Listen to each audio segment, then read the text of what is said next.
This episode of The Couch is proudly supported by Retrovision, the right advice at the best price. Safety Compliance Global, taking care of all your safety requirements. The Ray Hotel, discover the best pub experience in Fremantle. And Eco Action, inspiring positive environmental change. Thank you all for supporting local. Yes, Australia, thank you for supporting local. Episode 813 of The Couch. Let me tell you what's coming up. Hala from Club Fiesta. We're going to find out a little bit about her background before she became Hala from Club Fiesta. Stick around for that one. We're also talking to Sally Newman from First Line Productions. We're talking movies with Port Elwyn. Later on the show, we're talking green with Eco Action and a little bit of comedy as well with Nick and Frankie. But the special guest today is my good friend Greg Schultz from Channel 9 Perth, the former musical director, celebrating 60 years of Channel 9 and more. This is The Couch. It starts now. It's showtime on the couch. Yeah, it's showtime on the couch. You can see it from your house. You can watch it from your house. It's showtime on the couch with Fred and the best in town. Oh, it's showtime on the couch. Hello Australia, please join us for another hour of fantastic Couch here from Perth. And can I just say to all those people watching us on Nagada Media, or shall we say Nada Media, because I shouldn't say the G, they are now live streaming on a Monday night, so we'd love you to join us at 6:30 p.m. If you're in the Kimberleys, you can now watch your Couch live streamed on Nada Media on their app, or you can watch it on their TV as well. All right, thank you very much and welcome to them, and obviously C31 and C44 as always, and Foxtel Channel 173. Let me welcome my first guest on Couch today. We know her as the founder and the big boss of course, Club Fiesta, and she's also one of the fitness instructors. But today I thought we'd introduce you, Hala, as Hala. Welcome to the show. Thank you for having me, Fred. And what I mean by introducing you of yourself, you've got a little bit of a background story. Now, when I had you on 6PR, we told the story and people were amazed and very interested in your life. Tell us a little bit about when you were born and where you lived and what you went through. Yeah, so obviously I come from a background that's, not the typical everyday experience that everyone has. So I grew up during the Gulf War in Iraq, and from say 1990 till 1990, for a few years, my childhood memories were all literally, during the war, and a lot of my childhood memories was also about, the whole playing during the day with the kids, because I was young, obviously, so I can't imagine how hard it is for the parents, obviously, but it's all about they had no electricity, there was no schools. What year are we talking about when you're talking about the Gulf War? Yes, this is 1989, 1990. In the 89, in the 90s. Yeah, okay. Yes, 90s, yes, a long time ago. And yeah, so basically we were just playing outside, and there was, I remember my memories was a lot of times where, my parents would go and say, give us buckets and say, go and grab some water from across the road. And, there were people that would come and, pour water, would run back, and then we had all these kids running after us with the bike, and then as soon as I get home, there's like half the buckets empty, and Mum goes, go back and refill the buckets. And, it's all these things that brought all the community. I guess. It is a struggle, but it's also taught us resilience. And were you scared back then? You must have gone through, we were talking about the Skyworks. That's a bit of a trigger for you. Yeah.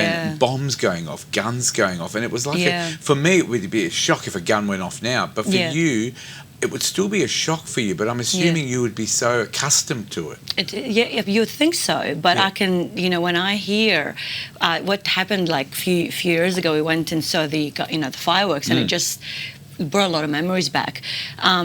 I will never forget the first night when the war happened, the first night ever.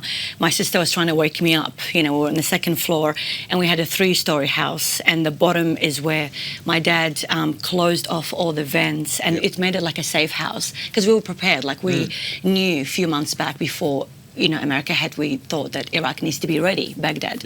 So, and they only bombed at night. But I remember that night very, very, when it first happened, all I hear was just gunfire and airplanes. And did you hide under the bed? no, did you I heard my dad was screaming from downstairs, like, Mayada Hala. He was calling all of us, like, get downstairs. And how many were there? There was three. So Three kids, my mum older and dad. sister and younger brother, and mum and dad. Yeah. And then I remember that running down the stairs. I was like, literally, I almost tumbled over because my sister was pulling me so hard and quickly. So we stayed in that room, and of course, when my mum says, no one goes outside, and I'm a bit naughty, I snuck outside and opened the window a little bit, and all I see was just red balls just falling down from all the sky. The sky was all red. And we had a couple of roads down from our house. There was a thing that comes out of the ground and shoots airplane. I forgot what that's called, like a big. So there was a lot of window. Like a machine gun thing. Yeah, but that and was it really turns. loud every time, and it was just constantly.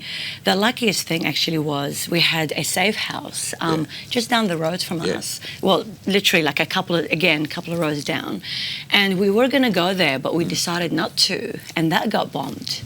Like, a few days after we decided not to go, which is really, really How long did you live this scary. sort of life as a teenager and as a young person? How many years did you go through this before you moved to Australia? Yeah. So that was went for a good 2 to 3 years. Wow. We were going through that. Do you remember how old you would have been when that happened, when the war started? I was 11, 12. No. You were young. Don't you do were the 12. maths. How did you move to Australia? So after when basically all of a sudden the president decided not to, he basically said all the electrical engineers are not allowed to leave the country, and that's what my dad was, an electrical engineer and professor at the university, and that's when he decided, okay, alarm bells, it's time to leave. So there was a taxi that used to do that, or they specialize in just taking people and taking people out of Iraq. So we escaped, and we couldn't tell anyone, not even grandparents, uncles, no one. We literally left with nothing, basically. Amazing. Went to Jordan. We stayed a few days there, and then at that time, Malaysia was taking people from Iraq, from Baghdad. They were helping, So we got the permanent residency through Dad's job, and we lived there for about 5 years. In Malaysia. I loved it. Kuala Lumpur. It was beautiful, beautiful. Lived the high life, the luxury life, and everything. And then from that time, but because we couldn't get permanent residency because you need to be a Malay, like born Malay there. So my dad decided to apply to New Zealand. He just met a few friends there, saying, "Hey, New Zealand is taking people through the point system." So he applied there as a professor at university, and we got permanent residency. So we moved to New Zealand. And we lived there Auckland for 1 year, and then Wellington for many years, about 12 years, and then we came here to Australia. Now, I know we've only got a couple of minutes left, but the reason we're telling the story is really about resilience and about living a tough life and looking around how great our life is today, even with all the obstacles. But you started Club Fiesta, you're the founder, you got into fitness, and you've just written a book as well. Can you tell us just really quickly about the book so we can get people to go and get it on ebooks? Absolutely. So the book is about, it's called the Energy Reset book. It's an ebook at the moment. And it's for women, entrepreneurs, mums especially, who want to thrive without having to, think about, it's just age, or I'm just exhausted because I haven't had enough sleep. So I've written this book with just very simple. It's a very, very simple book, only 10 chapters, small chapters, but it's just if you change small things in everyday things, just a small change, doesn't have to be something really big, then you regain your energy. It's just to help mums and entrepreneurs, because we do so much. What's the book called? It's called the Energy Reset ebook. Energy Reset ebook. And where can we get it from? So you can get it from the website, clubfiesta.com.au, under shop, and you can also get it through Amazon as well. So it's already there. You now run a very successful organisation called Club Fiesta. Now we're going to be doing another 5 weeks of you and your team coming in from next week. You can catch the fitness segment, Talking Fit, here, with, of course, with Hala, and the the ladies and the men as well at times. Yeah. You are an amazing person. You've put up thank with a you. lot in your life. Thank you. Not to say other people haven't, but Yeah. well done. Thank you for making Australia your Oh, home. thank you so and, much. for Love it teaching here. people a little bit of resilience and hard work as well. Absolutely. And I know you haven't been well for a while, so you've picked yourself up and you're Yeah. back into it again. Thank you for coming in. And Thank we look you. forward to having you on the show every week for the next 5 and maybe for 10 weeks after that. Thank you so much. I'm really excited to come back next and then do the next 5 weeks with all the exercises and hopefully people can tune in. Yeah. Get the ebook. It's going to be an interesting read. It helps you in your life. Now, something else that is also very important is having a bit of a laugh in life. Nick and Frankie are in the theatre and they're going to make us laugh with a bit of comedy. Hey, Nick, Frankie. we're back on the couch again. And Frankie Rooster, it feels great. It does. It always feels great here on the couch with Fred, Sonia, Adrian and the crew. Adrian. Always great. Now listen here, I'm not going to waste any time today because last time we went a little over time. So I've got this song that I've written. It's really simple. All you've got to do is come in on the noises, all right? Okay. It's very simple. So here we But go. We're going to do... I wrote a song. What? I wrote a song. What do you mean you I wrote a wrote a song? really good song. Since when do you write songs? I wrote a song 2 days ago. What's it about? It's about Skippy, the bush kangaroo, and his demise. In this song, Skippy dies. In this song, yes. You can't kill Skippy. Wow. All good things must come to an end. Nick, he's an icon. He's a legend of Australian television and Australian folklore. You Oh. can't kill Skippy. It's like killing Fred on the couch. Well, no, it's not. It's not? This is a cartoon. Oh, really? Yeah, it's a a cartoon. cartoon. It's a cartoon. Right, so what am I going to do if you've done this song? And where is it? So how are we going to do Fred's this? got, Adrian, no one knows who Adrian well, is. Adrian, we know he's upstairs. We know he's alive because He's the plates, yeah. plates under the door. So Adrian's got the band. He's going to strike it up, and all you have to do is come in the chorus. Oh, so he's got the MP3. Well, the band MP3 is called MP3, yes. Oh, okay, all right. Then, well, I'll leave it up to you then. Well, what do you want me to do? Just come in the chorus. On the chorus. Try and keep okay. up. All right.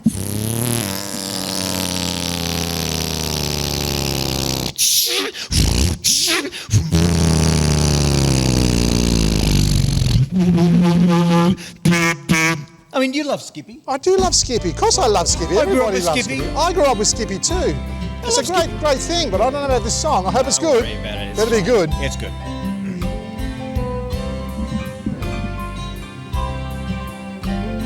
So far, so good.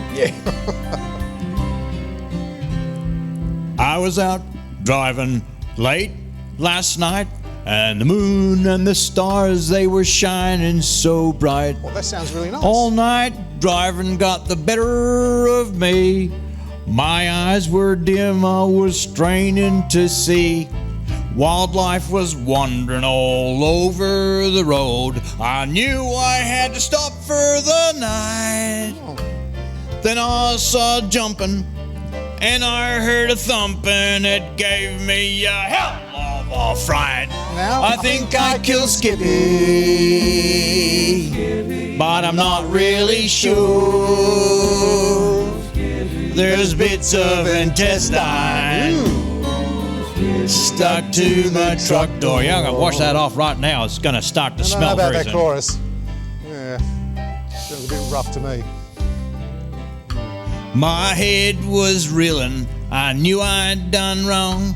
The stereo was playing a sad country song. Oh, that's my really leg was a shaking, my big heart was a breaking. I jumped out the truck, should have broke my thumb. Oh, I went around the back of my big old black Mac. I thought I saw something move in the dark. Saw his little head a shiver, his little leg a quiver. It was a nightmare at Warrigal Park. I think I killed Skippy, but I'm not really sure. There's bits of intestine stuck to my truck door. Yes, sir. I think I killed Skippy, but it's only a guess. But if I kill Skippy, then Sonny can clean up the mess. Yeah.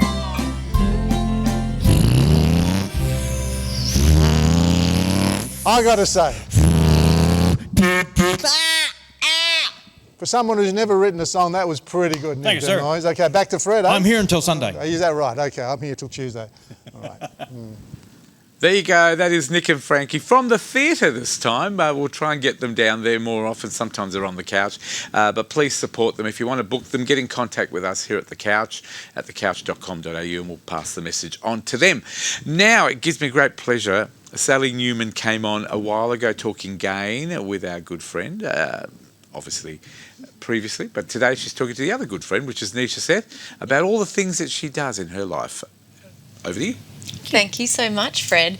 Yes, Sally Newman is a very warm lady. She's come onto the couch today to talk more so about what she's doing out in the world, which is absolutely amazing. She's the creative director of First Line Productions, and we're going to learn more about what that is shortly. But first of all, welcome to the couch. Thank you. Thank you for having me back and having a chat with me today.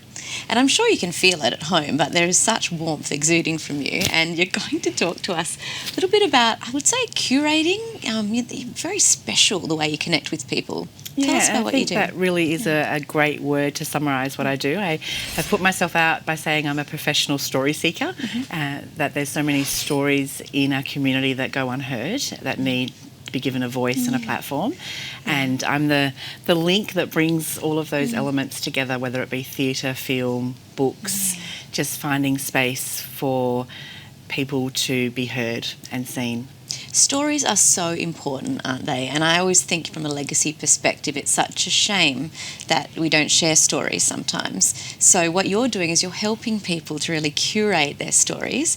And what I would love to know, and I hope our audience wants to know this too, is how did you get into this? It's quite a niche spot. Yeah, so I when I left way back many years ago, only a few, no, lots and lots of years ago.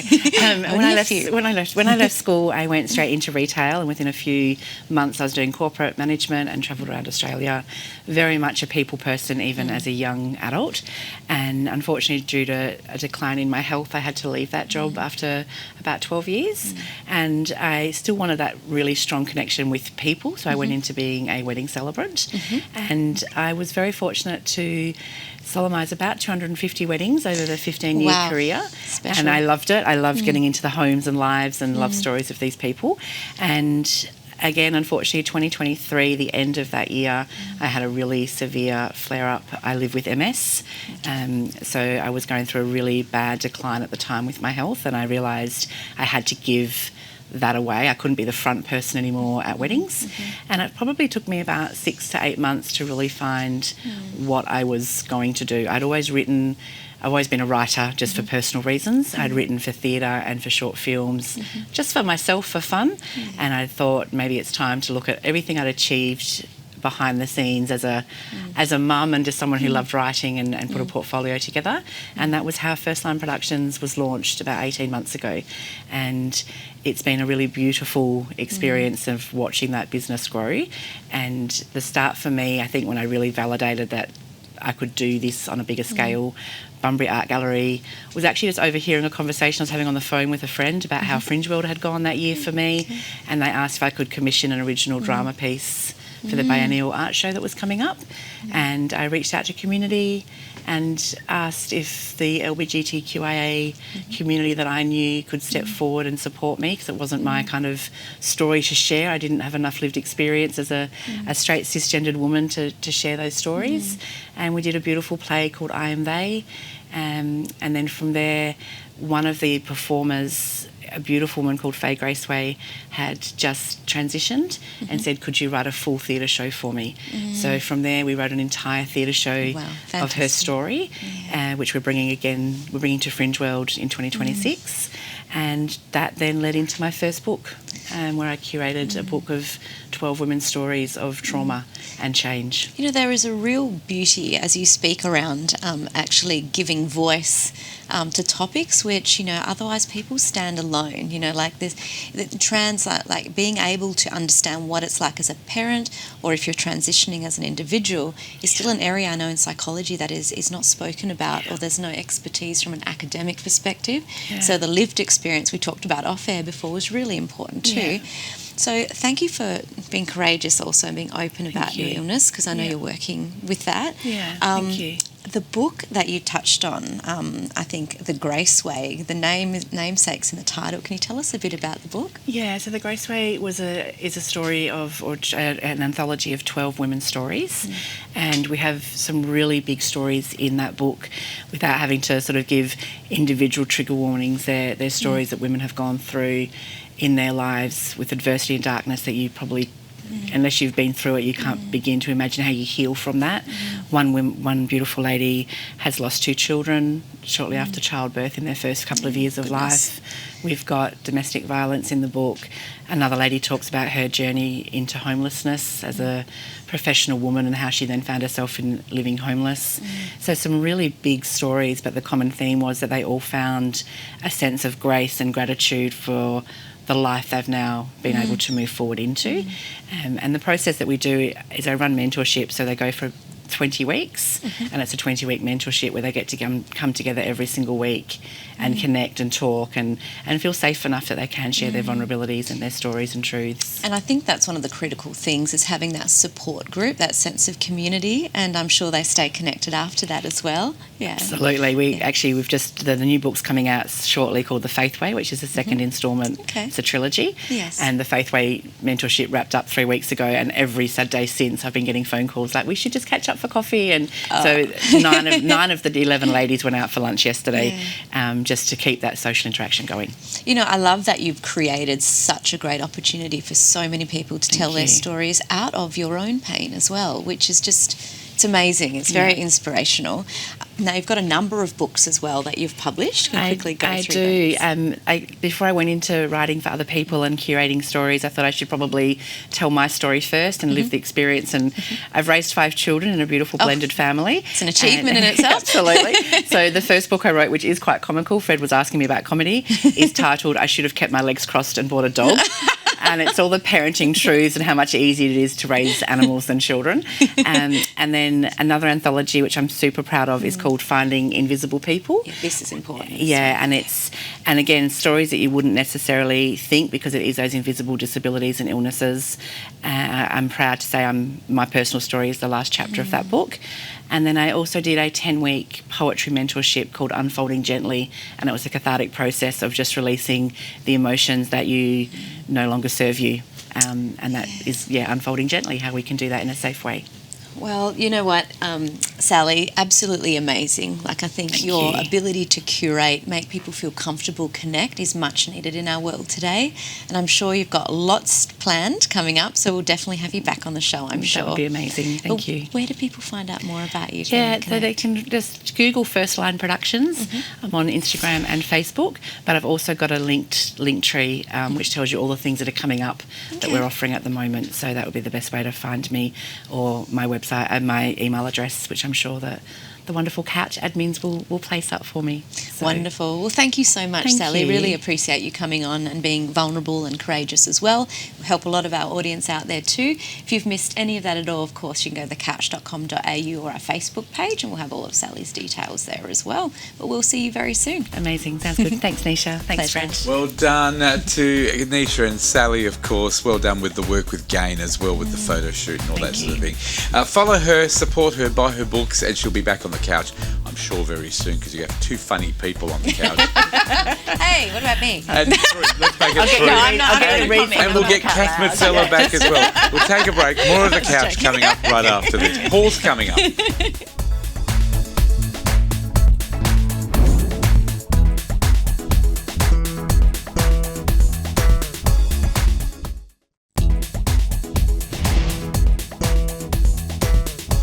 Welcome back to the couch. Always nice to have your company all around Australia. Let's talk movies with Paul Elwyn. Welcome back, Paul. Thank you, Fred. There's so many good movies. And the weird thing is, I don't know, is it the season or something? There's no rom-coms at the moment. No. So it's all like scary and a little bit of like, it's just fun stuff. I don't know. It's just, maybe it's the season. It must be, because I reckon I like scary. I must admit, I do like scary, but not too. Most of the scary stuff these days is stupid scary. It starts really scary, and then the last half hour becomes really boring. You may as well have left the movie halfway through, because it's a different movie. But we've got a couple here that are actually pretty interesting. Rebel Wilson's back. Yeah. In this great movie. She's doing a bit of action as well. I know. But firstly, like what we have like out out right now that you can check out. The 37th Marvel movie, The Fantastic Four, First Steps. Technically, it doesn't even continue any of the other Marvel movies. It's actually kind of like a sidestep.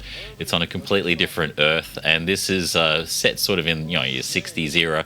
The Fantastic Four, the ones that we kind of know. We've got Dr. Reed Richards, played by the charming Pedro Pascal with mustache. Thank you very much. Vanessa Kirby, she's the bad guy that was in Fast and Furious and also in the Mission Impossible series. She's in this. She's his wife, the Invisible Girl. Joseph Quinn's in this. From Stranger Things. He's in this as the Human Torch. Evan Moss Backrack from The Bear. He's in this, but you won't recognise him because he's the Thing. He's the huge orange stone guy in this one. And lastly, Julia Garner plays the amazing, it's the female variant of the Silver Surfer in this one. And of course, the Silver Surfer can only mean that some huge guy is arriving to eat your planet, and that's Galactus in this. And the guy who plays Galactus, he's got this insanely deep, amazing voice in this one. So this is out now. Check it out. It's a classic superhero team story. Fantastic Four, First Steps. Are you a big Fantastic Four? I love the cartoon as a kid, and I actually liked. I loved the late '90s movie as well, and the Silver Surfer in the second one of that was amazing. So this is kind of cool. I like it. Yeah. Well, look forward to it. Now, Rebel Wilson is back. She's back, and she's comedic, but also she's doing a bit of action. God bless her. This is cool. So. This is kind of like a cool sidestep for her. She's kind of doing the bride thing, which she kind of did previously in Bridesmaids, but this one's Bride Hard. Obviously, like Die Hard, which indicates, yes, there will be some action. Of course, she's just a regular girl who happens to be a spy. Her friends are sort of going, look, come on, you're so busy, you need to concentrate on being a really good bridesmaid. She gets sidelined by another friend, and so she's kind of not part of the whole wedding thing. But, God bless her, she's there at the wedding. We've also got Anna Camp from Pitch Perfect in this as the bride-to-be. Also, Anna Klumsky. Do you remember her? She was in a movie from a long time ago, Watch Out for the Bees, My Girl. She was the girl in that, and Macaulay Culkin's characters. I won't tell you what happens, it's not fun. Kind of cool. And Stephen Dorff's in this. He's the bad guy in this one. So it looks kind of cool. So do you reckon it's more a comedy than a serious? This is kind of in the vein of like it's comedy action, so a lot of fun. So obviously it's not your John Wick, but obviously it's not like a full comedy. There's a bit of but Rebel Wilson's like she's doing some stunts in this. It looks kind of cool. So that's Bride Hard. That's out now. So yes, Freakier Friday's back. Freakier Friday. This is out on the 7th of August. Of course, Freaky Friday. If you remember, some of you are so young you might not. Lindsay Lohan's last acting gig was actually about 18 years ago. That was a good thing. Even further back then, 22 years ago, was Freaky Friday, where her and her mum, obviously the Disney trope is they've swapped bodies and they have to try and go back again. This one, they've upped the stakes. She is a divorced mother, so she has a stepdaughter and she has also a natural daughter, and all four of them have swapped bodies now. So Jamie Lee Curtis, Lindsay Lohan's back in this one. There's about 11 characters from the very first Freaky Friday that have actually reprised their roles in this. My favourite one is Mark Harmon is back in this. He's back acting. It's been 13 years. The last thing he was doing was NCIS, and he called it. He said, "I'm done with acting for now. I'm retired." And somehow they've just brought him back, and they just said, "Look, can you do this?" And he's like, "Yeah, of course." He loved this role. So Freakier Friday from Disney, out on August 7. So enjoy that one. Now Weapons is out as well. So we're going back to the scary stuff now, I guess. So Weapons, this one, Julia Garner and Josh Brolin's in this. 7th of August, this one's out. Essentially, like, all the kids in one class in a school disappear except for one kid in one weird night, and everyone's trying to work out what's happening. Not just the authorities, but also all the parents are trying to sort this one out as well. And kind of cool. We've also got Alden Ehrenreich. He played Han Solo in the Solo movie. He's in this as well.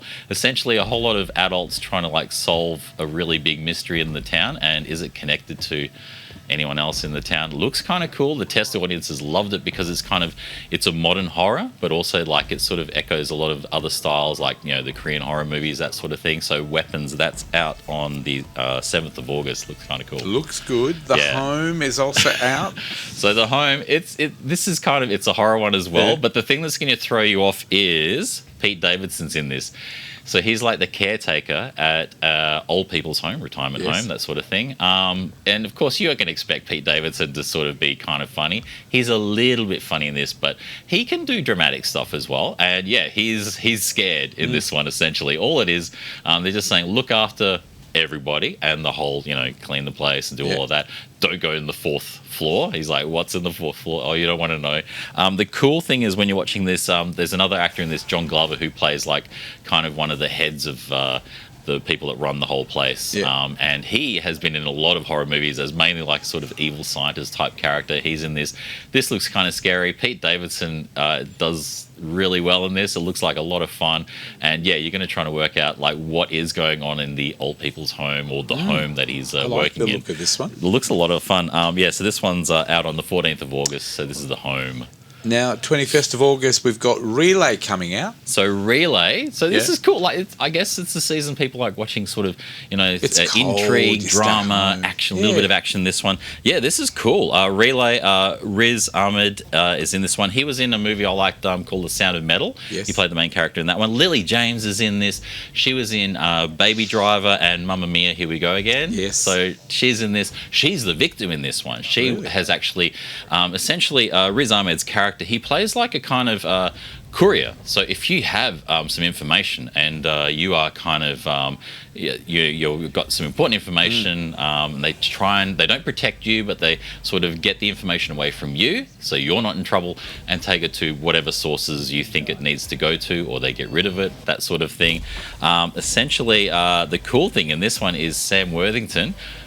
Back to his acting prime in this one, he's playing one of the bad guys. So essentially, poor Riz Ahmed and Lily James are running away, and they're running away from the likes of Sam Worthington, who's playing just a pretty mean kind of character in this one. So this one's Relay. This is out on 21st of August. A lot of sort of intrigue, but a lot of action in this one. Looks a lot of fun. Now, finally, we've got the remake, The Naked Gun. Well, technically not a remake, because the characters are playing the sons, essentially, of all of the main characters in this.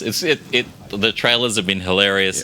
Liam Neeson, who has actually, the joke is he's been mistaken for the previous Leslie Nielsen because of the same name.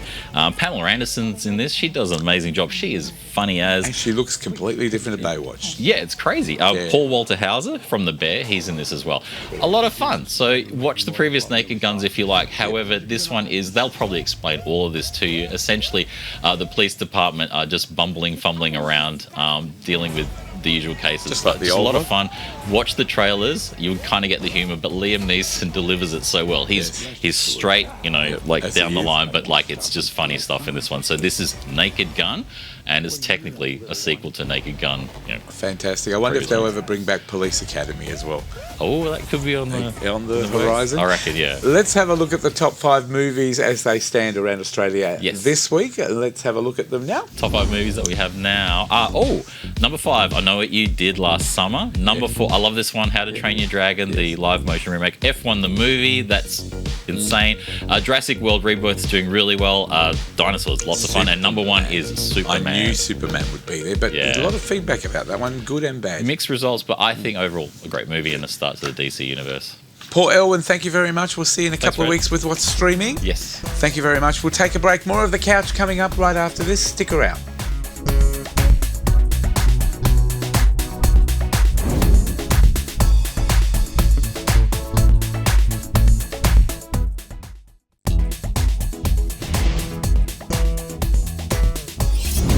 Welcome back to The Couch. Earlier on, we spoke to Hala from Club Fiesta, but I wanted to talk to her in this very special Club Fiesta Extra on The Couch. Welcome back. Nice to have you here. I want to touch on the book. Tell me about the book that you've created. Tell me the name again and tell me what it's all about. Yeah. So the book that I've written is called The Energy Reset Book, and it's for, how to thrive as a mom, as a woman, as an entrepreneur, because it's so important for us, not just women, I mean, even men. I've had a few men that read it. What's it about? Tell me what the book's about. Yeah, can we get from it? So for women looking out there now, tell us what they're going to get from this book. So it's about resetting your energy. We're all exhausted. We can all get tired, and the exhaustion is not just about not getting enough sleep. It's you've got emotional exhaustion, physical, mental exhaustion. The emotional, no one even sees this exhaustion.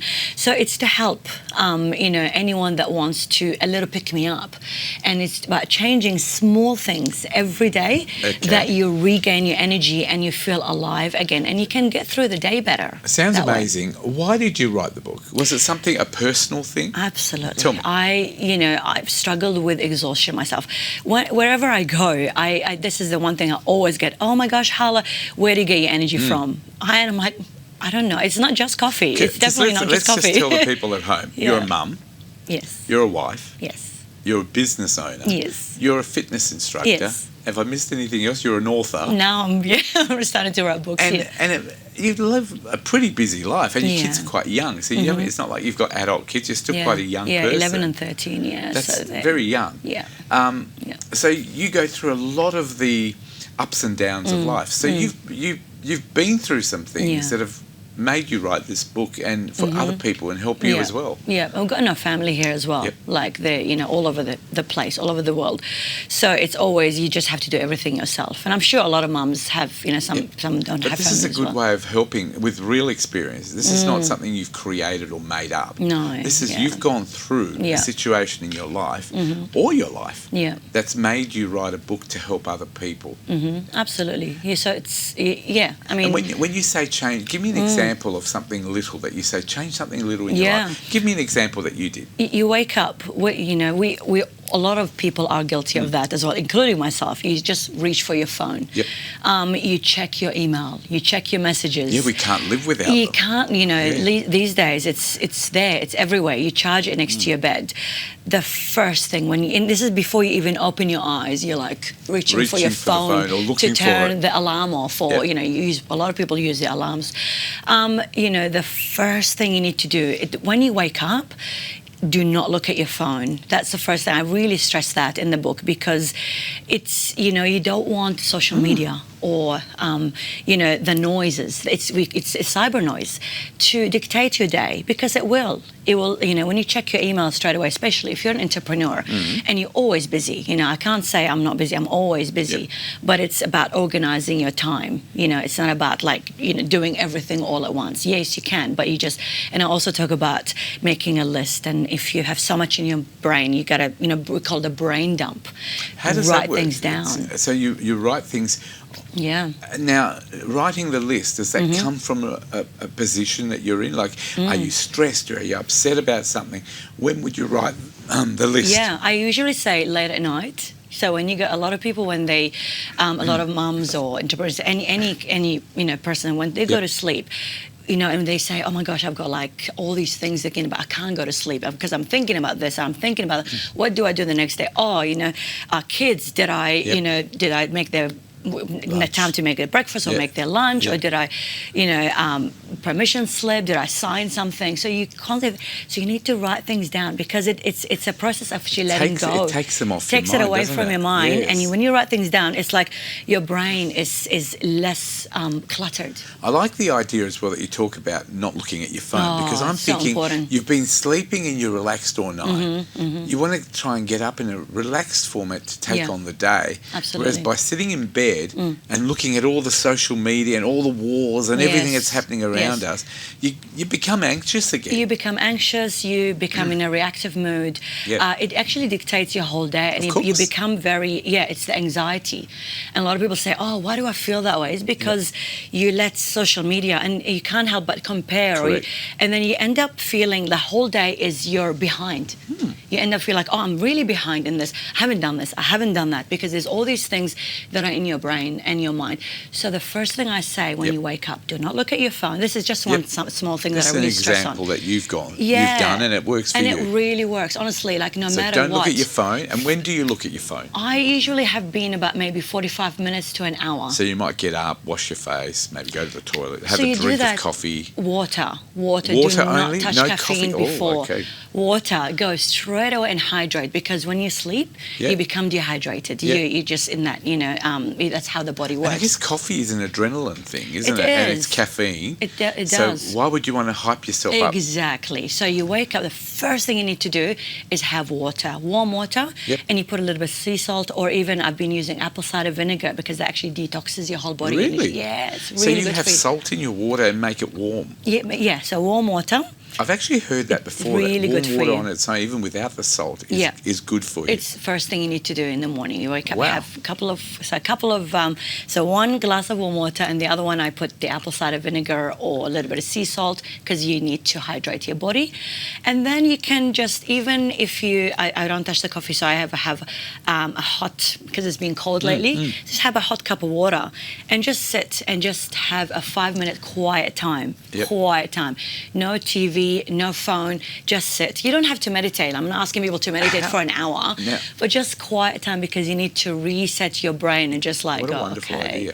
Yeah. The kids, you've got young kids, you said Yes. 11 and 13. Yes. People out there watching the show have children. Yes. How do you sort of deal with them in the process in the morning? Yeah, wake up before them, try Yes.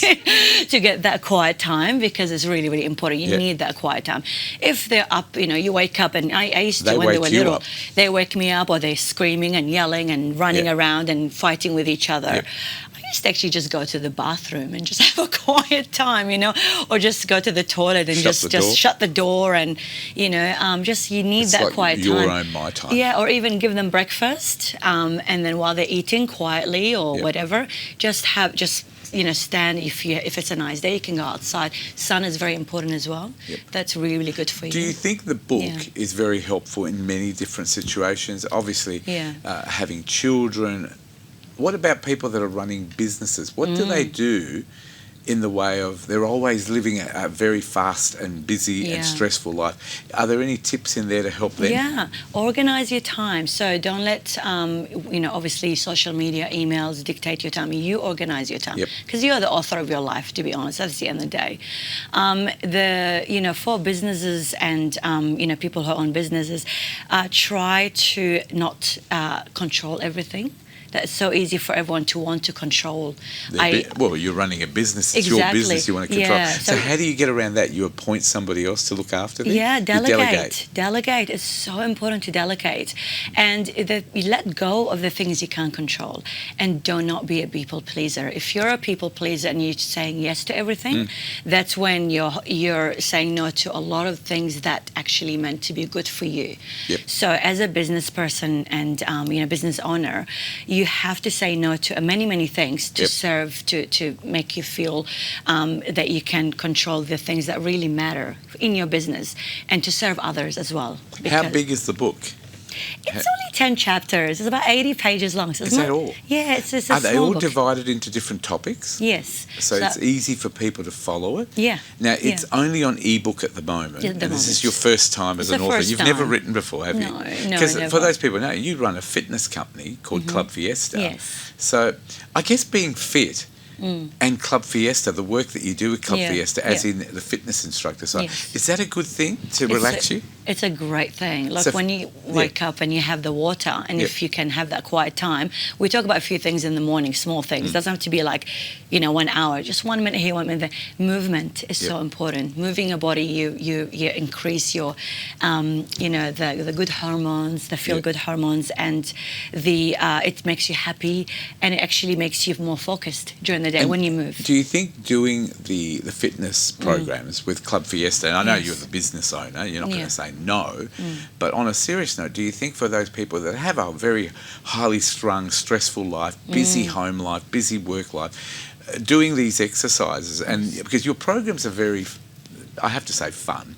There's Lot of fun. music, there's fun, there's a good team around you. Do you think it would help people in busy lifestyles? Yes, absolutely it will. It's a happy thing. We even got on YouTube now. Yeah. So if people can't make it to class, they can just turn Watch you on. on YouTube. I've actually had a couple of people who came to class and they showed me a video of them and their little kid, like Yeah. 2-year-old, Wonderful. just dancing in the lounge with the mum, just in the morning. And that was because she couldn't make a class. So she just puts it on YouTube and just dance with the kids. It's great. I'm and you feel gonna really test happy. what you said to me. Can you lend me $50? Sure. See, now I thought you were going to say no, because remember you. I will do anything for You're you. very You know? generous. Well, I'm glad some things never change. That's a good thing. Hey, Caught me off guard. and you know what? That shows thought that you're human, and that you still can be a human Yes, when of it comes to. course. Can you lend us $100? Yeah, now I have to, I have to consider it. I have Speak to the consider- finance manager. Oh, consider it. But Where can we get more information about you, Club Fiesta, and the amazing book? Thank you. So Tell you us. can head to our Club Fiesta website, which is clubfiesta.com.au, and you can go to the shop. So we've got clothing, we've got a few water bottles, and we've got the ebook right at the end there. You can click it. See? Very affordable. It's only $10. See, you can make It's those so small good. changes. You can be highly strung and stressed and hard working and all that sort of thing, and still be a nice person. And you are. Of course. Thank Well you. done. I can't Thank wait to you. get that $50 off you. Club Fiesta, please join them every week on the couch for the next 10 weeks. They're going to be doing a great job, and get a bit of a workout and have a bit of fun with us as well. More of the couch coming up right after this. Connect with the couch online through Facebook, Instagram, and YouTube.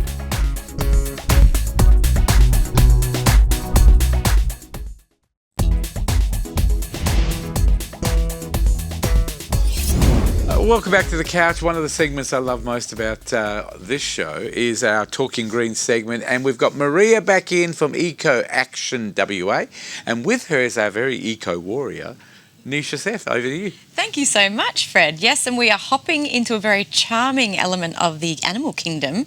We have a beautiful little frog here today, don't we? Yes. So this is Spirulina. Spirulina, hi, say to say hi to everyone. How cute. Hello, Spirulina. A little bit camera shy, but we'll come out very... Oh, look at this. This is beautiful. So beautiful. Well, welcome back to the show, Maria.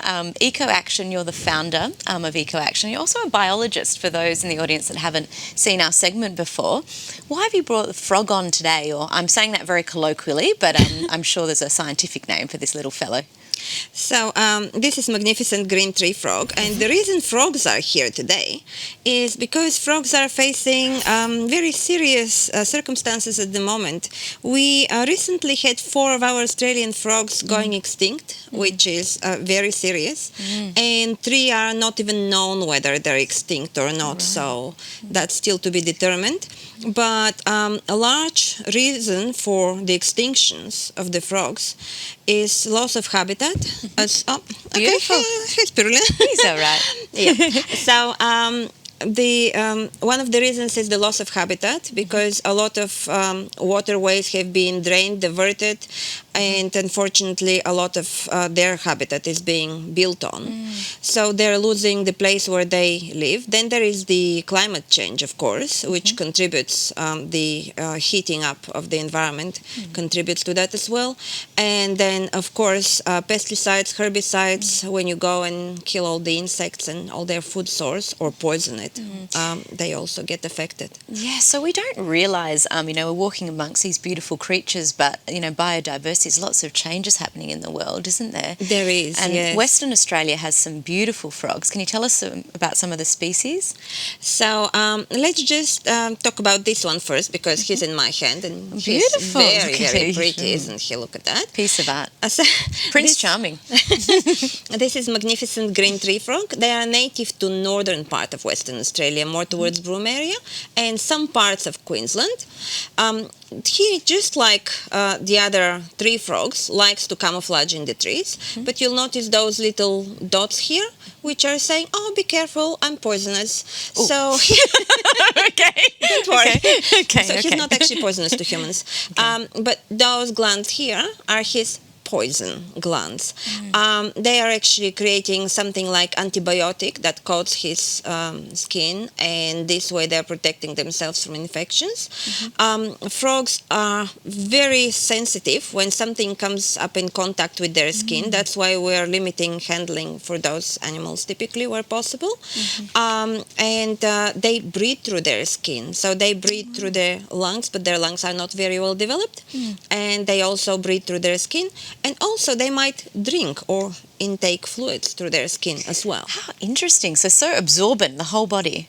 Yes, and it does need to stay moist. If a frog's skin dries out, then they probably will die very short after, so we don't want that to happen. Oh, no. Okay. So let's talk about another species. Okay, so spirulina, you can go here Who's gonna and rest? be pretty. We can talk about a lot of other species. We've got quite a few species of frogs actually. One of the most common ones in the backyards is the motorbike frog. The motorbike frogs are over there, and they are very common. They are very interesting in the same time. They like climbing on trees as well, Okay. even though they're not strictly speaking. So how'd they classed get the as name tree motorbike? frogs. Oh, that's because the boys make motorbike noises at night. Oh, interesting. They go boom boom. But like yeah, that's the boys, and the girls just sit quiet and listen for the loudest motorbike, and they go there. And if the bad pond boys. is suitable, then they would. Yeah, they like the bad boys. And so if the pond is suitable, they would lay eggs. Okay. They are some of the frogs that would lay eggs in water. In fact, most frogs do that. Okay. But we do have some species that don't necessarily lay eggs in water. So, for example, there is another frog in Western Australia, which is called a banjo frog or pebblebonk frog. Oh, so that name is very strange. Yeah, very interesting names. But the reason for the name is because you walk at night and you listen and you hear something pong, pong, pong. And you look and you try to find the pong pong thing and you can't find it because those creatures are digging little burrows and they're just sitting in their little burrows, and the boys are making the pong pong signs. So it seems to be from the boys burrow. making all the noise. That's kind of Well, interesting. I think that's kind of normal in frog In kingdom. evolution, yes. The girls don't want to get it and put it that way. Oh, okay. Okay. So what's the important message here with all the frogs you're talking through? So one of the biggest threats to them lately, worldwide, is called chytrid fungus. Okay. That is something that unfortunately is prevalent in Australia as well, and especially where temperatures are between 17 and 26 degrees, which is just about almost everywhere in Australia. So that's a climate change having an impact to a degree, or not I really? think it's more like human activity because humans moved frogs from here and there and everywhere. I see. And those chytrid fungus spores, they can actually survive in water. They can survive on frogs. So frog-to-frog contact or contact with contaminated water is a problem. That's why sometimes people, when they do make little frog ponds for their frogs, they should really be careful not to move frogs or even tadpoles from very far areas. So it should be limited to maximum of about 5 kilometers from one place to another. If you're getting tadpoles from a friend or something, you can't get tadpoles from somebody who's living in Central Perth and you live in, I don't know, Port Kennedy, for example. Understand. Okay. So it's got to be within close distance to minimize the spread of this chytrid fungus, which actually affects the skin, and that's the very organ that they need for breathing. And So that's a really important tip, isn't it, for if you've got a backyard, Yes. kind of pond that Yes, you've started, definitely, is make sure that they're local tadpoles. They've That's got really to be important. local tadpoles. And tell us, I guess, are frogs safe for kids? Because I think a lot of parents probably sitting there go, that'd be a really cool thing to have some frogs in the backyard. I think frogs are very safe for kids. Kids are not very safe for frogs always. But frog ponds, on the other hand, can be a little bit dangerous because frog ponds, to be effective, they need to have... Sorry, Fred's making some nice expressions. I'm just thinking of the Freddo frogs. Yeah, you know, he's the ones we thinking- can eat. They look a lot more easier to handle. Okay, so the kids maybe need some mentorship around how to take care of the frogs. Well, Fred can come and that help. is true. But the other thing is, if you've got a frog pond, there is a few very important tips. So, number one, you should not put it on solid sun because then you'll have a lot of algae growing. Number two, you should have vegetation because if, I've got a frog pond and my most frequent guests to the frog pond are crows, and they're just trying to catch tadpoles or frogs, which obviously you can't tell anything. Sorry, it's not crows. It's Australian ravens. Oh, okay. Has to get the right name as a biologist. That and, is the right and name. quickly, we love talking to you, but we've got to wrap it up shortly. Okay.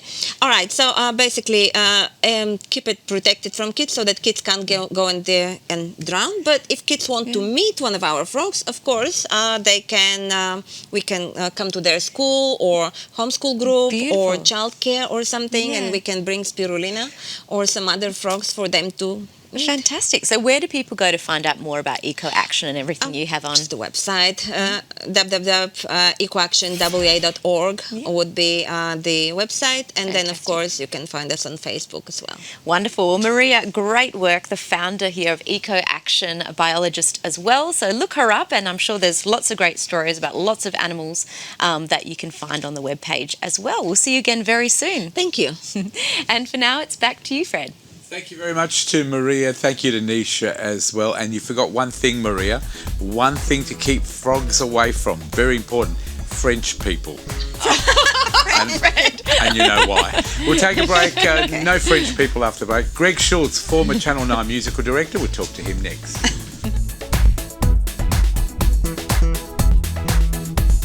Connect with The Couch online through Facebook, Instagram, and YouTube.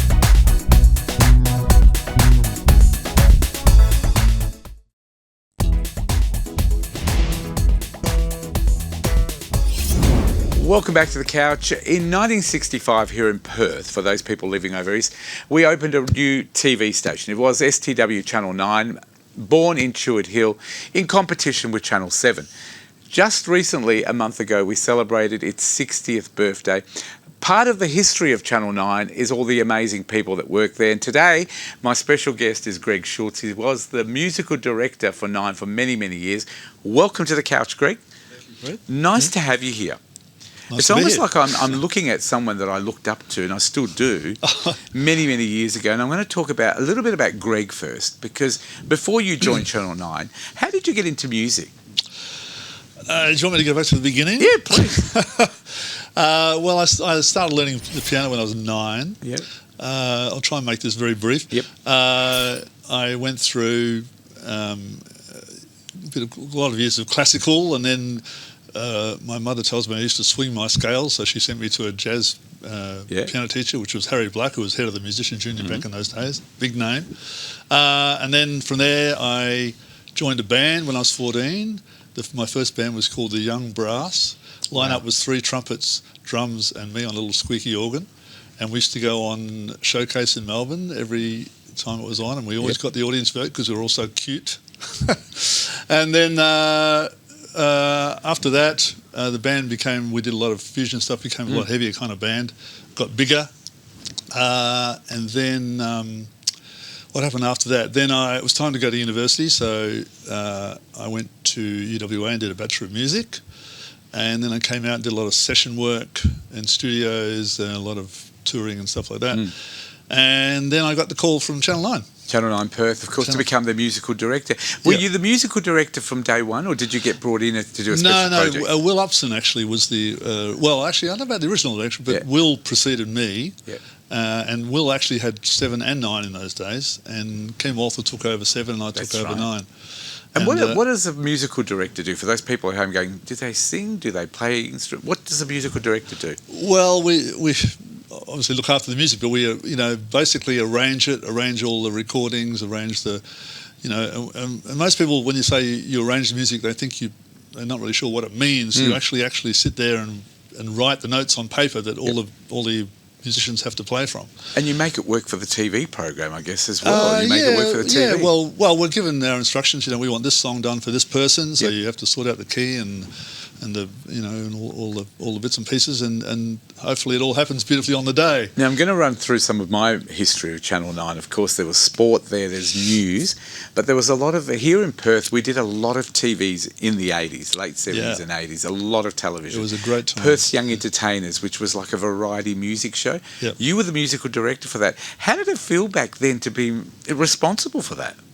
It was fantastic. It was probably the first big show. I mean, it just got more and more popular as the years went on, and it became quite a big phenomenon in Perth, really.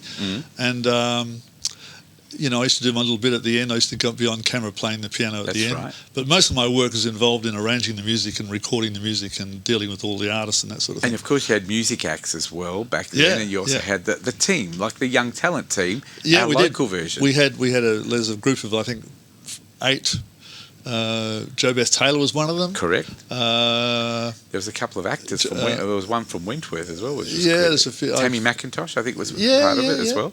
And we had the Ruth Osborne dancers. Ruth Osborne was the choreographer. And was Louise Antonis part of it? Well, for she a came while? in as a contestant, believe it or not. That's right. With another girl as a duet, and then she Became the host became the later. host. And took Now, over, yeah. that was a variety show. There was lots of them. There was the entertainers, there was the young entertainers, Perth Young Entertainers, Yep.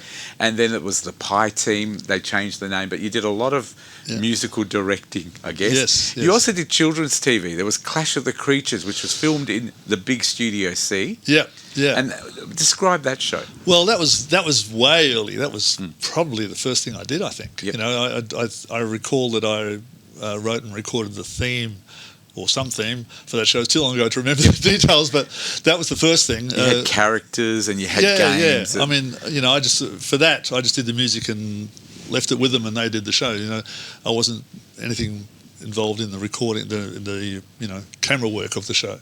And, But and I have to touch on Appeal-a-thon. Now, Appeal-a-thon, for those people, I was talking to Greg, and I think Appeal-a-thon was far superior to Telethon.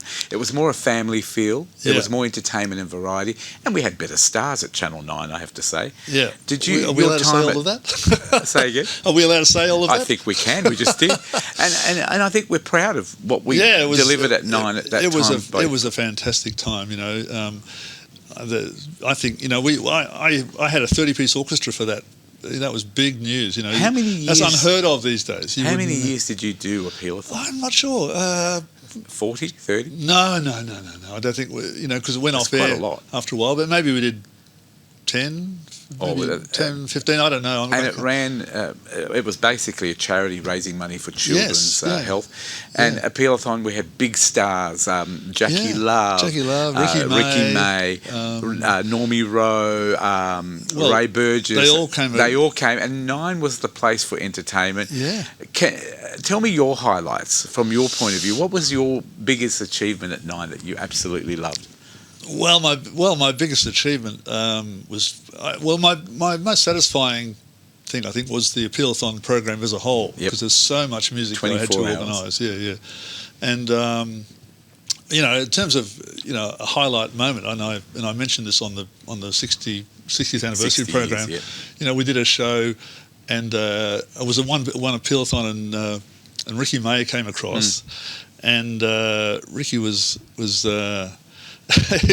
he was very hard to pin down. We had a rehearsal for all these acts during the previous day or whatever. Ricky wasn't never to be. You couldn't find him. I don't know where he was. But so we were very low on rehearsal time with this particular song. I forget. Oh, it was actually What a Wonderful World. That's right. And anyway, so we did it live. We're all a bit nervous, and we came to the part of the song towards the end where Ricky Is this sings. where the music cut out? Yeah, or something cut out, and Ricky said, he's supposed to sing, and I think to myself, what a wonderful world.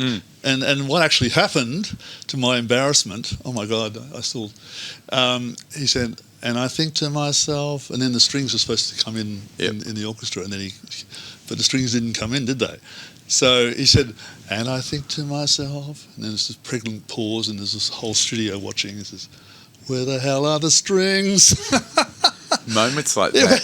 It was incredibly embarrassing, but very funny in hindsight. Now, you also wrote the music for Ship to Shore, the TV show on the ABC. I did, yes. And that was would have Barron been Films. Barron Films, Yeah. and you did a lot of stuff with Barron Films, of course. Yeah. And we're seeing it on the screen right now, Ship to Shore. How long was that? How long did you work with them for? That was huge, and that was their most successful, I think.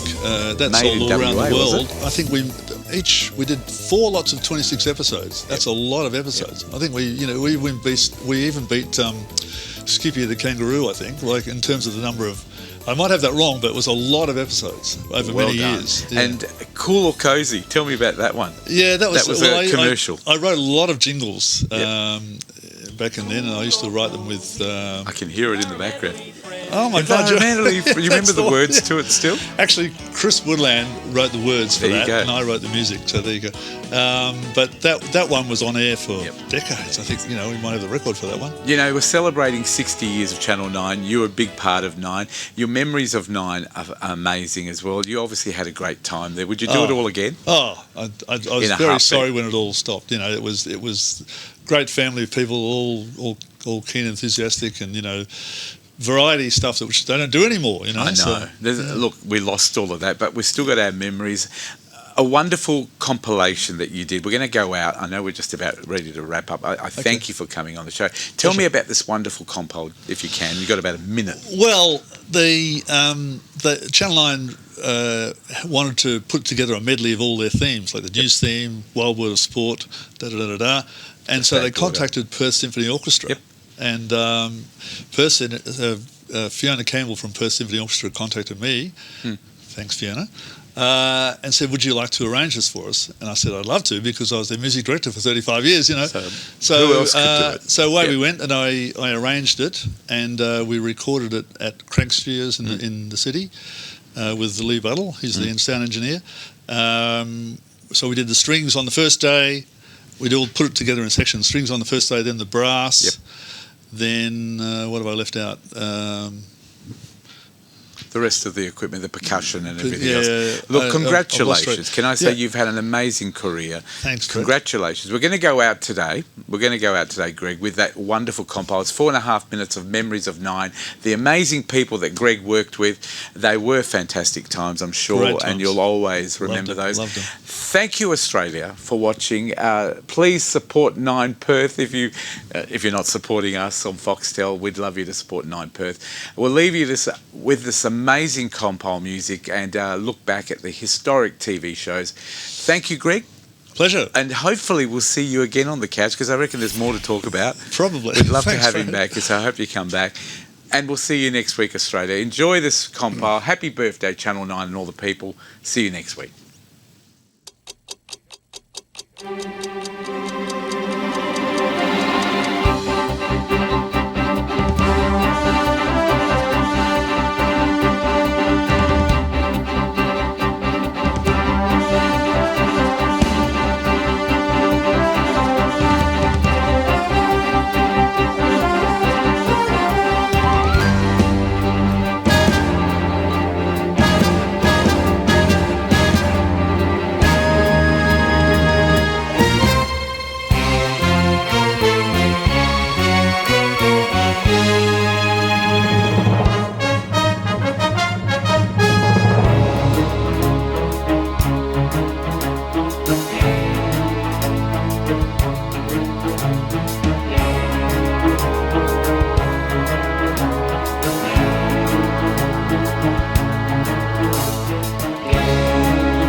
This episode of The Couch is proudly supported by Retrovision, the right advice at the best price. Safety Compliance Global, taking care of all your safety requirements. The Ray Hotel, discover the best pub experience in Fremantle. And Eco Action, inspiring positive environmental change. Thank you all for supporting local.